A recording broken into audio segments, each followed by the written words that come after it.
Super ಗಗನದಲ್ಲಿ ಈ ವಾಕ್ಯದ ಸಾರರು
ಒಂದು ಮಗು ನಮಗಾಗಿ ಹುಟ್ಟಿದೆ ಅಷ್ಟೇ, ವರದ ಮಗನು ನಮಗೆ ದೊರೆತನು. ಆದರಿತು ಅವನ ಬಾಹುವಿನ ಮೇಲಿರುವುದು ಅದ್ಭುತ ಸ್ವರೂಪನು, ಆಲೋಚನಾ ಕರ್ತನು, ಪರಾಕ್ರಮಿಯಾದ ದೇವರು, ನಿತ್ಯನಾದ ತಂದೆ ಎಂಬುದು ಅವನ ಹೆಸರು.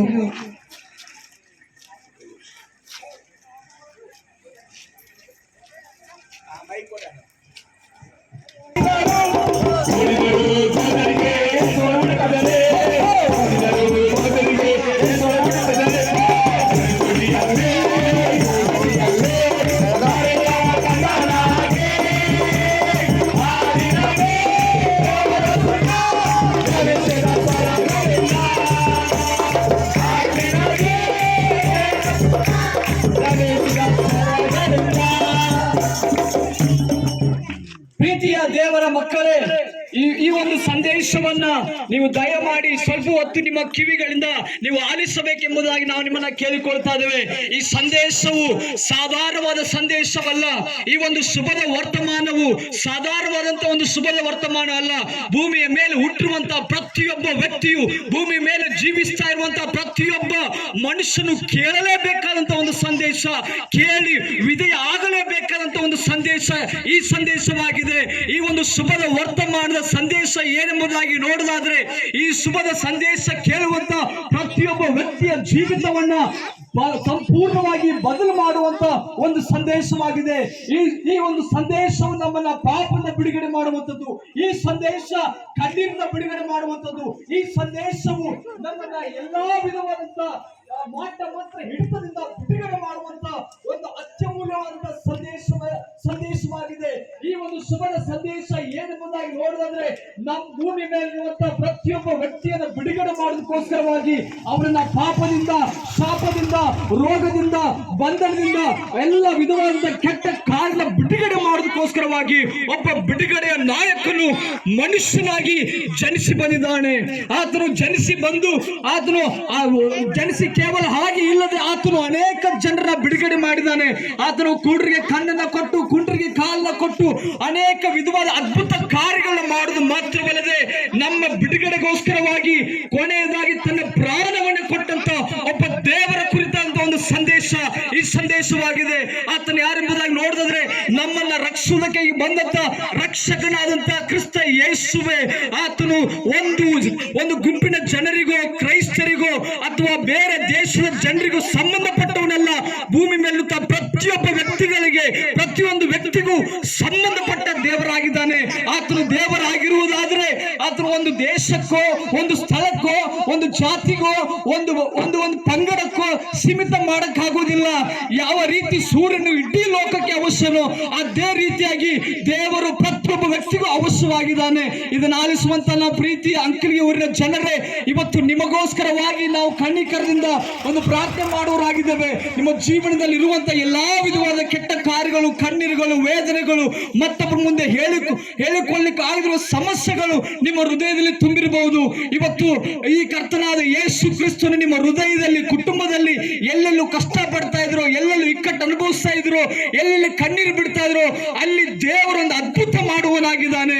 ಯಾಕಂದ್ರೆ ಆತನು ಕತ್ತಲು ಇರುವಲ್ಲಿ ಬೆಳಕನ್ನು ತರುವಂತ ದೇವರಾಗಿದ್ದಾನೆ. ನಿರಾಶೆ ಇದ್ದಲ್ಲಿ ನಿರೀಕ್ಷೆನ ತರುವ ದೇವರಾಗಿದ್ದಾನೆ. ಕಣ್ಣೀರಿದ್ದಲ್ಲಿ ಸಂತೋಷವನ್ನುಂಟು ಮಾಡುವನಾಗಿದ್ದಾನೆ. ಎಲ್ಲ ಸೋಲುಗಳ ಮಧ್ಯದಲ್ಲಿ ಜಯವನ್ನು ಕೊಡುವನಾಗಿದ್ದಾನೆ. ನೀನು ಎಂದಿಗೂ ಇದುವರೆಗೂ ಕಂಡರಿಯದಿರುವಂತ ಒಂದು ಸಂತೋಷವನ್ನ, ಒಂದು ಸಮಾಧಾನವನ್ನ ಈ ಯೇಸು ಕರ್ತನು ಕೊಡುವಂತ ದೇವರಾಗಿದ್ದಾನೆ. ಈತನು ನೀವು ಬಾಯಿಂದ ಒಂದೇ ಒಂದು ಅರಿಕೆ, ದೇವರೇ ನನ್ನ ಜೀವನದಲ್ಲಿ ಬಂದು ಅದ್ಭುತ ಮಾಡು, ಈ ಸಮಸ್ಯೆ ಬಿಡುಗಡೆ ಎಂಬುದಾಗಿ ಹೇಳುವುದಾದ್ರೆ ಆತನು ನಿನ್ನ ಬಳಿಯಲ್ಲಿ ಏನನ್ನೂ ಕೇಳದೆ ಉಚಿತವಾಗಿ ನಿನಗಾಗಿ ಬಿಡುಗಡೆ ಮಾಡುವ ಆತನಾಗಿದ್ದಾನೆ. ಯಾಕಂದ್ರೆ ಆತನು ಯಾರನ್ನ ಕೇಳಿ ಲೋಕಕ್ಕೆ ಬರದೆ, ಯಾರನ್ನ ಕೇಳಿ ತನ್ನ ಪ್ರಾಣವನ್ನು ಕೊಡದೆ, ನಮ್ಮನ್ನ ಪ್ರೀತಿಸುವ ನಿಮಿತ್ತವಾಗಿ ತನ್ನ ಪ್ರಾಣವನ್ನ ಆತನು ನೀಡಿದ್ದಾನೆ. ಆತನು ತನ್ನ ಪ್ರಾಣ ಕೊಡುವುದರ ಮುಖಾಂತರವಾಗಿ ತನ್ನ ಪ್ರೀತಿಯನ್ನ ಇಡೀ ಲೋಕಕ್ಕೆ ಆತನು ಸಾಬೀತು ಮಾಡಿದ್ದಾನೆ. ತನ್ನ ಪ್ರಾಣ ಕೊಡುವುದರ ಮುಖಾಂತರವಾಗಿ ಆತನು ತನ್ನ ಪ್ರೀತಿಯನ್ನ ಸಿದ್ಧಾಂತ ಪಡಿಸಿದ್ದಾನೆ. ಆತನು ನಮಗೋಸ್ಕರವಾಗಿ ಸತ್ತಿದ್ದಾನೆ. ಸಾಯುವುದು ಮಾತ್ರವಲ್ಲದೆ ಇಡೀ ಲೋಕದಲ್ಲಿ ಎಲ್ಲೂ ನಡೆದಿರುವಂತ ಒಂದು ಮಹತ್ತಾದ ಕಾರ್ಯ ನಡೆದಿದ್ದು ಆ ಸಮಯದಲ್ಲಿ ಜರುಗಿತು. ಅದೇನೆಂಬುದಾಗಿ ನೋಡುವುದಾದ್ರೆ, ಯಾರು ಜೀವನದಲ್ಲಿ ಇಲ್ಲದಿರುವಂತ ಒಂದು ಕಾರ್ಯ, ಆತನು ಮರಣವನ್ನ ಜಯಿಸಿ ಎದ್ದು ಬಂದನು. ಎಲ್ಲ ಸಮಾಧಿಗಳು ಮುಚ್ಚಲ್ಪಟ್ಟಿವೆ, ಎಲ್ಲ ವ್ಯಕ್ತಿಗಳ ಸಮಾಧಿಗಳು ಏನಾಗಿದೆ, ಎಲ್ಲ ಮುಚ್ಚಲ್ಪಟ್ಟಿದೆ. ಆದ್ರೆ ಯೇಸು ಕ್ರಿಸ್ತನ ಸಮಾಧಿ ಒಂದೇ ಇಲ್ಲಿ ತನಕ ತೆರೆದಿದೆ. ಆತನು ಇಂದಿಗೂ ಕೂಡ ಜೀವಿಸುವ ಆತನಾಗಿದ್ದಾನೆ.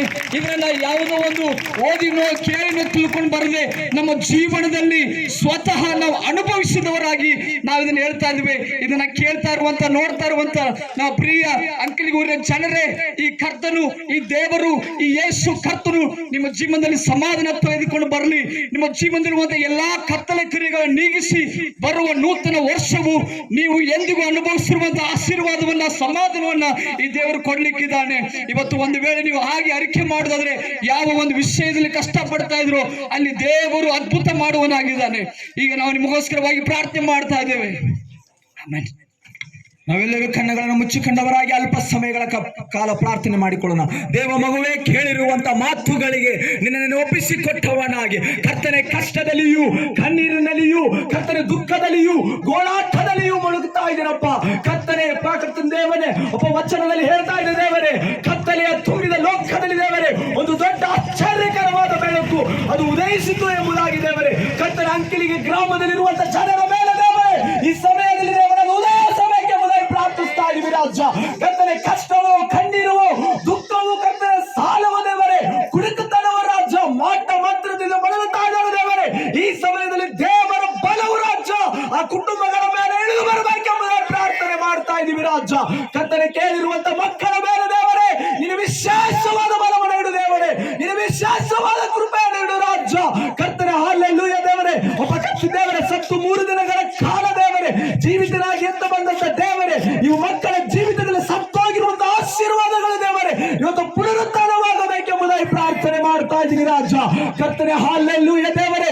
ಇಡೀ ಬದುಕುಲ ಉದ್ಧಾರಕ್ಕಾಗಿ ದೇವರೇ ಮನುಷ್ಯನು ಹಾಳಾಗಬಾರದೆಂಬುದಾಗಿ ದೇವರೇ ತನ್ನನ್ನೇ ಬಲಿಯಾಗಿಸಿದ ಯೇಸುವೇ ದೇವರೇ, ಈ ಮಕ್ಕಳ ಜೀವಿತವನ್ನು ನಿಮಗೆ ಕರುಣಿಸಿಕೊಡ್ತಾ ಇದ್ದೀನಿ.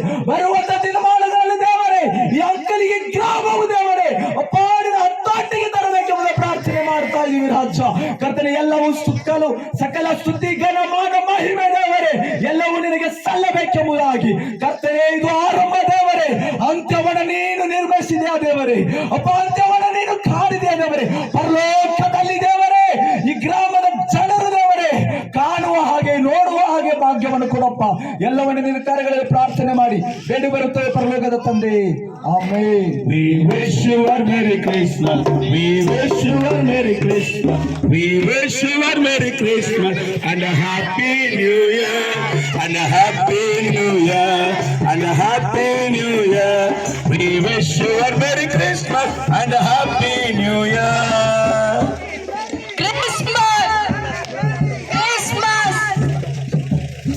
ಕ್ರಿಸ್ತನು ಜನಿಸಿದ ಶುಭ ವೇಳೆ, ಈಗ ಬರದಲ್ಲೇ ಶುಭ ವೇಳೆ.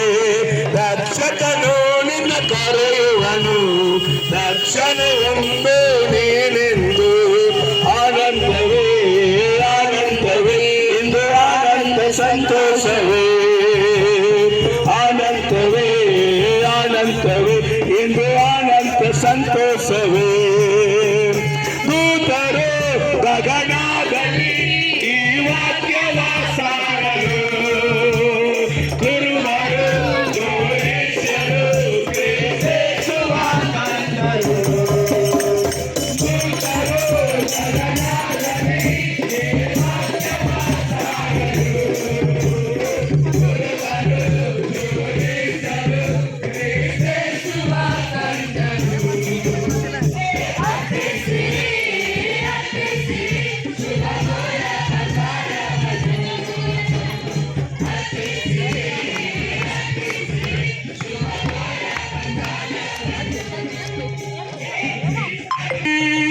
ಸಾರಿರಿ ಜಗವೆಲ್ಲ ಸಾರಿರಿ ಸಾರಿರಿ ಜಗವೆಲ್ಲ ಪ್ರೀತಿಯನ್ನು ಸಾರಿರಿ ಪ್ರೇಮವನ್ನು ಸಾರಿರಿ ಪ್ರೀತಿಯನ್ನು ಸಾರಿರಿ ಪ್ರೇಮವನ್ನು ಸಾರಿರಿ ಸಾರಿರಿ ಸಾರಿರಿ ಜಗವೆಲ್ಲ ಸಾರಿರಿ ಸಾರಿರಿ ಜಗವೆಲ್ಲ ದೇವರು ತಂದ ಭಾಗ್ಯವಿದು ಈ ಲೋಕವು ಏಳಿಗೆ ಹೊಂದುವುದು ದೇವರು ತಂದ ಭಾಗ್ಯವಿದು ಈ ಲೋಕವು ಏಳಿಗೆ ಹೊಂದುವುದು ನರರ ಪಾಪವನ್ನಿಳಿಸಲು ಯೇಸುವಿನ ಅವತಾರವ ತಾಳಿದನು ನರರ ಪಾಪವನ್ನಿಳಿಸಲು ಯೇಸುವಿನ ಅವತಾರವ ತಾಳಿದನು ಸಾರಿರಿ ಸಾರಿರಿ ಜಗವೆಲ್ಲ ಸಾರಿರಿ ಸಾರಿರಿ ಜಗವೆಲ್ಲ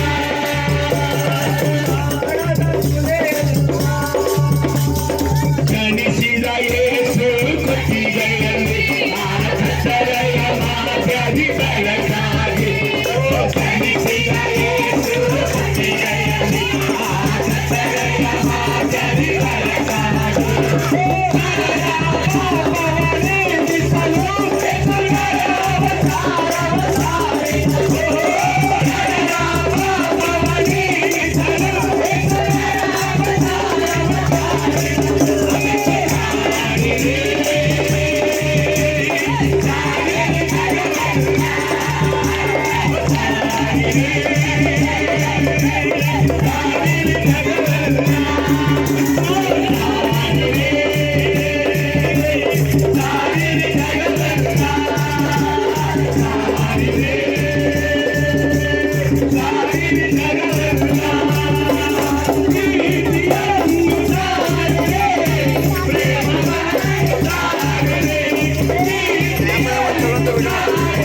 ಪ್ರೀತಿಯನ್ನು ಸಾರಿರಿ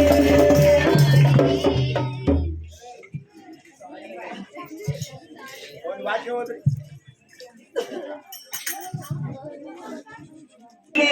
ಯೇಸು ಕ್ರಿಸ್ತನ ಬಗ್ಗೆ ನಮಗೆ ಯಾಕೆ ತಿಳಿಸಬೇಕು, ಯಾಕೆ ಇಷ್ಟ ಜನ ಎಲ್ಲ ನೀವು ಸೇರಿ ಬರಬೇಕು ಅಂತ ನಿಮ್ಮ ಒಳಗೆಲ್ಲ ಪ್ರಶ್ನೆ ಕಾಣಬಹುದು.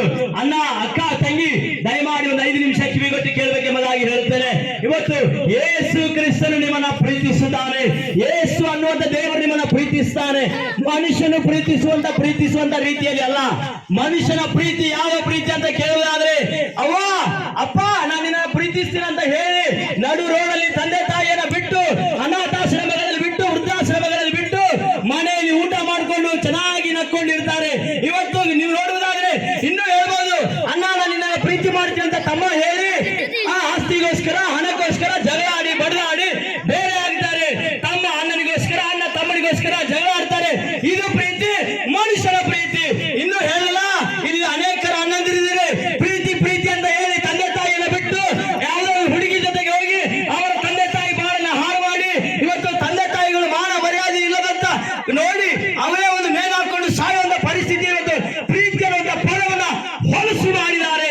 ಇನ್ನೂ ಒಂದು ಪ್ರೀತಿ ಬಗ್ಗೆ ಹೇಳ್ತೀನಿ ಕೇಳ್ರಿ, ದಯಮಾಡಿ ಕೇಳ್ರಿ. ಇದು ಮನುಷ್ಯನ ಪ್ರೀತಿ ಆಯ್ತು. ಮನುಷ್ಯರನ್ನ ಕೊಲ್ಲುವುದಕ್ಕಾಗಿಯೇ ಮನುಷ್ಯನ ಪ್ರೀತಿ ಹೊಟ್ಟಿದೆ. ಆದರೆ ದೇವರ ಪ್ರೀತಿ ಯಾವುದಂತ ಕೇಳುವುದಾದರೆ ದಯಮಾಡಿ ಗಮನಿಸಿರಿ. ಮನುಷ್ಯರು ಮಾಡಿದಂತ ಪಾಪದ ನಿಮಿತ್ತವಾಗಿ ಅವನಿಗೆ ರೋಗ, ಸಂಕಟ, ವೇದನೆ ಇದೆಲ್ಲವೂ ಬರುವುದಕ್ಕೆ ಪ್ರಾರಂಭವಾಯಿತು. ಆಹಾ, ಹೆಂಗ್ ಹೇಳ್ತೀಯನ್ನ? ಮನುಷ್ಯನ ಪಾಪ ಮಾಡಲಿಕ್ಕಾಗಿ ಕಷ್ಟ ಹೆಂಗ್ ಬಂತು, ದುಃಖ ಹೆಂಗ್ ಬಂತು ಅಂತ ಕೇಳ್ತೀಯಾ? ಹೊಲದಲ್ಲಿ ಹೋಗಿ ಅಕ್ಕಿ ಬಿತ್ತಿದ್ರೆ ಗೋಧಿ ಬರಂಗಿಲ್ಲ, ಗೋಧಿ ಬಿತ್ತಿದ್ರೆ ಜೋಳ ಬರಂಗಿಲ್ಲ, ಜೋಳ ಬಿತ್ತಿದ್ರೆ ಜೋಳನೇ ಬರ್ತದೆ, ಅಕ್ಕಿ ಬಿತ್ತಿದ್ರೆ ಅಕ್ಕಿನೇ ಬರ್ತದೆ. ಹಾಗೆ ಮನುಷ್ಯನು ಪಾಪ ಮಾಡಿದರಿಂದಲೇ ಮನುಷ್ಯನಿಗೆ ಕಣ್ಣೀರು, ವೇದನೆ, ಕಷ್ಟಗಳು ಬಂತು. ಇದನ್ನ ನಾನು ಹೇಳ್ತಾ ಇಲ್ಲ, ದೇವರೇ ಸ್ವತಃ ಬರೆದಿದ್ದಾನೆ. ಏನಂತ? ಪಾಪವು ಕೊಡುವ ಸಂಬಳ ಮರಣ. ಈ ಪಾಪದಿಂದಲೇ ಬಿಡಿಸಬೇಕು. ಮನುಷ್ಯನು ಕಣ್ಣೀರಲ್ಲಿರಬಾರದು, ದುಃಖದಲ್ಲಿರಬಾರದು, ಮಾಡಬಾರದು, ಸತ್ತ ಮೇಲೆ ನರಕಕ್ಕೆ ಹೋಗಬಾರದು, ಸ್ವರ್ಗ ರಾಜ್ಯಕ್ಕೆ ಸೇರಬೇಕು, ಅವನು ಒಳ್ಳೆ ರೀತಿಯಲ್ಲಿ ಬದುಕಬೇಕಂತ ಹೇಳಿ ಮನುಷ್ಯನನ್ನ ಪಾಪದಿಂದ ಬಿಡಿಸುವುದಕ್ಕೆ, ಮನುಷ್ಯನಿರುವಂತಹ ಪಾಪವನ್ನು ತೆಗೆದುಹಾಕುವುದಕ್ಕಾಗಿ ಒಬ್ಬ ದೇವರು ನಿರ್ಧಾರ ಮಾಡಿದರು. ಏನಂತ? ಪಾಪವನ್ನೇ ಅಳಿಸಿಬಿಡಬೇಕು. ಯಾಕೆಂದ್ರೆ ಮನುಷ್ಯರಿಗೆ ಬಹಳ ತೊಂದರೆ ಆಗ್ತಾ ಇದೆ, ಮನುಷ್ಯನು ನರಕಕ್ಕೆ ಹೋಗ್ತಾ ಇದ್ದಾನೆ ಅಂತ ಹೇಳಿ ಪಾಪವನ್ನು ತೆಗೆದುಹಾಕುವುದಕ್ಕಾಗಿ 2024 ವರ್ಷಗಳ ಹಿಂದೆ ಒಬ್ಬ ದೇವಾದಿ ದೇವನು, ರಾಜಾದಿರಾಜನು, ಸಿಂಹಾಸನ ರೂಢನಾಗಿರುವಂತಹ ದೇವರು ಮನುಷ್ಯನ ಅವತಾರ ಎತ್ತಿ ನಾನು ನೀನು ಹೇಗೆ ಬದುಕ್ತಾ ಇದೀವೋ ಇದೇ ತರ ಮನುಷ್ಯನ ಅವತಾರ ಎತ್ತಿ ಭೂಮಿಗೆ ಬಂದು ಬದುಕಿ ಎಲ್ಲರ ಪಾಪವನ್ನ ತನ್ನ ತಲೆ ಮೇಲೆ ಹಾಕಿಕೊಂಡು ಶಿಲುಬೆ ಮೇಲೆ ಬಲಿಯಾಗಿ ಕೈಗಳಿಗೆ ಮೊಳೆ ಮಾಡಿಕೊಂಡು ಕಾಲುಗಳಿಗೆ ಮೊಳೆಯನ್ನು ಹೊಡೆದರು, ಮುಳು ಕಿರೀಟವನ್ನು ಧರಿಸಿದರು, ಎಲ್ಲ ಸಹಿಸಿಕೊಂಡು ತನ್ನ ರಕ್ತ ಭೂಮಿ ಮೇಲೆ ಬೀಳುವ ಹಾಗೆ ತನ್ನನ್ನು ಹೊಡೆಸಿಕೊಂಡು ಶಿಲುಬೆ ಮೇಲೆ ಬಲಿಯಾಗಿ ಎಲ್ಲರ ಪಾಪವನ್ನ ಸಂಪೂರ್ಣವಾಗಿ ತೊಳೆದು ಹಾಕಿದಂತ ದೇವರ ಹೆಸರು ಜೀವ ಸ್ವರೂಪನಾದ ಯೇಸು ಕ್ರಿಸ್ತನೇ. ಯೇಸು ಕ್ರಿಸ್ತನೇ ಮನುಷ್ಯನ ಪಾಪಕ್ಕಾಗಿ ಬಲಿಯಾದಂತ ದೇವರಾಗಿದ್ದಾನೆ. ನಿಮಗೆ ಯೇಸು ಕ್ರಿಸ್ತನು ಬೇಕನ್ನುವುದಾದರೆ, ನಿಮ್ಮ ಪಾಪಗಳು ಕ್ಷಮಿಸಲ್ಪಡುವುದಕ್ಕಾಗಿ ದೇವರ ಹತ್ರ ಪ್ರಾರ್ಥನೆ ಮಾಡುವುದಾದರೆ, ನಾನು ಸುಮ್ಮನೆ ಬಂದು ಹೇಳ್ತಾ ಇಲ್ಲ, ನನ್ನ ಪಾಪವನ್ನ ಪರಿಹಾರ ಮಾಡಿದವನು ಯೇಸು ಕ್ರಿಸ್ತನೇ, ನನ್ನನ್ನು ಇವತ್ತು ಜೀವಂತವಾಗಿ ನಿಲ್ಲಿಸಿದವನು ಯೇಸು ಕ್ರಿಸ್ತನೇ. ನನ್ನ ತಂದೆ ತಾಯಿ ನಮ್ಮ ಮನೆಯಲ್ಲಿ ಕಷ್ಟ ಕಣ್ಣೀರಲ್ಲಿ ಸಾಯ್ತಾ ಇರುವಾಗ ನಮ್ಮನ್ನು ಉಳಿಸಿದಂತ ದೇವರ ಹೆಸರು ಯೇಸು ಕ್ರಿಸ್ತನೇ. ಯೇಸು ಬೇಕನ್ನುವುದಾದರೆ ಕಣ್ಣು ಮುಚ್ಚರೆ ನಾವು ಪ್ರಾರ್ಥನೆ ಮಾಡಿಕೊಳ್ಳೋಣ. ನಾವೆಲ್ಲರೂ ಕೂಡ ಪ್ರಾರ್ಥಿಸೋಣ. ಪರಿಶುದ್ಧನು, ಮಹೋನ್ನತನು, ಉನ್ನತ ಸ್ಥಾನದಲ್ಲಿ ವಾಸ ಮಾಡುವಂತ ನಮ್ಮ ಪರಿಶುದ್ಧನಾಗಿರುವ ಕರ್ತನೆ ಸ್ವಾಮಿ ದೇವನೇ. ಹೌದು ದೇವನೇ, ಇದುವರೆಗೂ ಕೇಳಿಸಿಕೊಡುತ್ತ ಒಂದೊಂದು ಕಿವಿಗಳ ಕರ್ತನ ದೇವನೇ, ನೀನ್ ತಾನೇ ಆಶೀರ್ವದಿಸಯ ಸ್ವಾಮಿ ದೇವನೇ, ನೀನ್ ತಾನೇ ಬಲಪಡಿಸಯ ಸ್ವಾಮಿ ದೇವನೇ. ಹೌದು ಸ್ವಾಮಿ ದೇವನೇ, ಹೌದು ಇದುವರೆಗೂ ಹೇಳಿದ್ದು ಸತ್ಯನ ಎಂಬುದಾಗಿ ಕರ್ತನ ದೇವನೇ, ಅವರು ನಂಬಿ ಕರ್ತನ ಈ ಹೊತ್ತಿನಲ್ಲಿ ಇದ್ದಂತ ಸ್ಥಳಗಳಲ್ಲಿ ಅವರು ಪ್ರಾರ್ಥಿಸುವುದಾದ್ರೆ ದೇವನೇ, ಇಲ್ಲಿಂದ ಹಾಗೆ ಹೋಗದೆ ಸ್ವಾಮಿ ದೇವನೇ, ನಿನ್ನಿಂದ ಬಿಡುಗಡೆ, ಸಮಾಧಾನ, ಶಾಂತಿ, ಆರೋಗ್ಯವನ್ನು ಹೊಂದಿಕೊಂಡು ಹೋಗುವಂತೆ ಸ್ವಾಮಿ ದೇವನೇ, ಎಲ್ಲಾ ಆತ್ಮಗಳನ್ನು ನೀನು ಆಶೀರ್ವದಿಸಯ ದೇವನೇ. ಹೌದಪ್ಪ ದೇವನೇ, ನಿನ್ನ ನಂಬಿಕೆ ನಿಮ್ಮನ್ನು ಸ್ವಸ್ಥ ಮಾಡುವುದಾಗಿ ಇರುವಾಗ ದೇವನೇ, ಅವರು ನಿನ್ನ ನಂಬಿಕೆ ಇಟ್ಟು ಹೌದು ನಾನು ಕೂಡ ಪ್ರಾರ್ಥಿಸ್ತೀನಿ ಎಂಬುದಾಗಿ ಪ್ರಾರ್ಥಿಸುವಂತ ಒಬ್ಬೊಬ್ಬರ ಮೇಲೆ ದೇವಾದಿನ ಆಶೀರ್ವಾದ ಇಳಿದು ಬರಬೇಕಾಗಿ ಪ್ರಾರ್ಥಿಸಿದ್ರೆ ಯಾವ ದೇವನೇ, ರೋಗದಲ್ಲಿ ಇರುವಂತ ಕೇಳಿಸಿಕೊಳ್ಳುವಂತ ರೋಗಗಳು ವಾಸಿ ಆಗಲ್ಲ ಯಾವ ದೇವರ, ಪಾಪದಲ್ಲಿರುವಂತ ಪಾಪದ ಪ್ರಾರ್ಥಿಸುವಾಗ ಆ ಪಾಪವು ನೀಗಿ ಹೋಗಿಲ್ಲ ಯಾವ ದೇವನೇ, ಸಾಲದಿಂದ ಪ್ರಾರ್ಥಿಸುವಂತ ಸಾಲವು ದೇವನೇ ನೀಗಿ ಹೋಗಲೇ ಈ ಒಂದು ಪ್ರಾರ್ಥನೆಯು ದೇವನೇ ಇವರ ಜೀವಿತದಲ್ಲಿ ದೊಡ್ಡ ಒಂದು ಅದ್ಭುತ ಪ್ರಾರ್ಥನೆಯಾಗಿ ಮಾರ್ಪಡಲಿ ಸ್ವಾಮಿ ದೇವನೇ. ಮುಂಬರುವ ದಿನಗಳಲ್ಲಿ ದೇವನೇ ಆ ಒಂದು ಕ್ಯಾರಲ್ನಲ್ಲಿ ರಕ್ಷಣೆ ಒಂದು ದಿನದಾದ ಎಂಬುದಾಗಿ ದೇವನೇ ಒಂದೊಂದು ಸಾಕ್ಷಿ ಮಕ್ಕಳಾಗಿ ನಿಂತುಕೊಳ್ಳುವ ಹಾಗೆ ದೇವನೇ, ಒಬ್ಬೊಬ್ಬರು ನೀನು ಆಶೀರ್ವದಿಸಯ ದೇವನೇ, ಒಬ್ಬೊಬ್ಬರನ್ನು ಬಲಪಡಿಸಯ ದೇವನೇ. ಏಸಪ್ಪ, ನೀನು ಹುಟ್ಟಿ ಬಂದಂತ ದಿನವೂ ದೇವನೇ ಇಲ್ಲಿ ದೇವನೇ ಕಪಟಿ ಇರುವಂತ ಒಂದೊಂದು ಹೃದಯಗಳಲ್ಲಿ ಸ್ವಾಮಿ ದೇವನೇ ನಿನ್ನ ಬೆಳಕು ಒಬ್ಬೊಬ್ಬರ ಹೃದಯದಲ್ಲಿ ಹುಟ್ಟಬೇಕಾಗಿ ನಾವು ಪ್ರಾರ್ಥಿಸುತ್ತೇವೆ ಸ್ವಾಮಿ ದೇವನೇ. ಎಲ್ಲರೂ ನಿನ್ನ ಆಶೀರ್ವಾದ ಹೊಂದಲಿ ಸ್ವಾಮಿ, ನಿನ್ನ ಸಮಾಧಾನ ಹೊಂದಿಕೊಂಡು ಹೋಗಲಿ ದೇವನೇ. ಇಲ್ಲಿಂದ ಯಾರೋ ಕೂಡ ಹಾಗೆ ಹೋಗದೆ ಸ್ವಾಮಿ, ನಿನ್ನ ಆಶೀರ್ವಾದ, ನಿನ್ನ ಕೃಪೆ, ನಿನ್ನ ಆರೋಗ್ಯ ಬಲವನ್ನು ಸ್ವಾಮಿ ದೇವನೇ ಎಲ್ಲರೂ ಹೊಂದಿಕೊಂಡು ದೇವರೇ ಹಿಂತಿರುಗುವಂತೆ ನೀನು ಎಲ್ಲರನ್ನ ಆಶೀರ್ವದಿಸಬೇಕಾಗಿ ಯೇಸುವಿನ ನಾಮದಲ್ಲಿ ಪ್ರಾರ್ಥನೆ ಮಾಡಿ ಬೇಡಿ ಹೊಂದಿದ್ದೇವೆ ತಂದೆ. We wish you a Merry Christmas. We wish you a Merry Christmas. We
Christmas